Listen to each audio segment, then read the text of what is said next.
Friends, இப்போ வந்து beef gravy எப்படி செய்யுதுன்னு சொல்லலாம். ஃபஸ்ட்டு குக்கர் வச்சுக்கோங்க, எண்ணெய் ஊற்றி கருவேப்பிலை போட்டுக்கோங்க. அடுத்து இஞ்சி பூண்டு கொஞ்சம் வெங்காயம் போட்டு அரைச்சிக்கோங்க. நான் எல்லாமே அரைச்சி தான் யூஸ் பண்ணுவேன். வெங்காயமும் நான் அரைச்சிப்பேன், அதே போல் அரைச்சிக்கோங்க. இது வந்து ரொம்ப டேஸ்ட்டாக இருக்கும். இப்படி அரைச்சி செய்யும்போது நமக்கு கிரேவியாகவும் கிடைக்கும். அடுத்து தக்காளி அரைச்சி இதையும் மிக்ஸ் பண்ணிக்கோங்க. இது ரெண்டும் வந்து நல்லா வந்து ட்ரை ஆகணும், அது வரைக்கும் வெயிட் பண்ணுங்கள். இப்போ வந்து ட்ரை ஆகிடுச்சு பாருங்கள், இந்த அளவுக்கு ட்ரை ஆகணும். இதில் வந்து நம்ம மசாலாலாம் சேர்த்துக்கலாம். நான் வந்து கொஞ்சம் ரெட் சில்லி சேர்த்துருக்கேன். அதுக்கப்புறம் கொஞ்சமாக மிளகுத்தூள், கொஞ்சம் கரம் மசாலா, கொஞ்சம் மட்டன் மசாலா, அதுக்கப்புறம் வீட்டில் அரைச்சி தூள், இது ஒரு 2 ஸ்பூன். இது எல்லாமே மிக்ஸ் பண்ணிக்கணும். அதுக்கப்புறம் இந்த கறியை போட்டுக்கணும், பீஃப் அதில் போட்டுட்டு நல்லா மிக்ஸ் பண்ணிக்கணும்.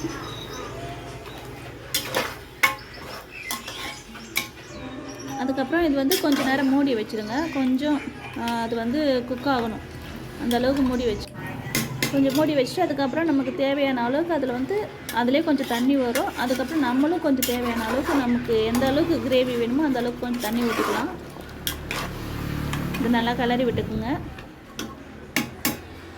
தேவைக்கேற்ற தண்ணி ஊற்றி கொஞ்சம் நேரம் மூடி வச்சுட்டு உங்கள் குக்கர் எத்தனை விசில் விடுவீங்களோ எப்பயுமே அது மாதிரி கொஞ்சம் வச்சுக்கோங்க. நான் வந்து ஒரு 7-8 விசில் விடுவேன்.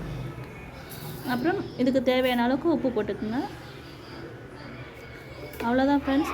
இது வந்து ரொம்ப சிம்பிள் தான், ஆனால் ரொம்பவே டேஸ்ட்டாக இருக்கும். சாப்பிட்டு பார்த்தீங்கன்னு வச்சுங்களேன், கண்டிப்பாக இந்த செய்முறை தான் நீங்கள் செய்வீங்க, அவ்வளோ டேஸ்ட்டாக இருக்கும். இப்போ வந்து ஒரு 7-8 விசில் முடிஞ்சிடுச்சு. நான் ஓப்பன் பண்ணி காட்டுறேன் பாருங்கள், உங்களுக்கு எப்படி இருக்குன்னு பார்த்து சொல்லுங்கள். பாருங்கள், கிரேவி நல்லா வந்திருக்கு, கறியுமே வந்து நல்லா வெந்திருக்கு.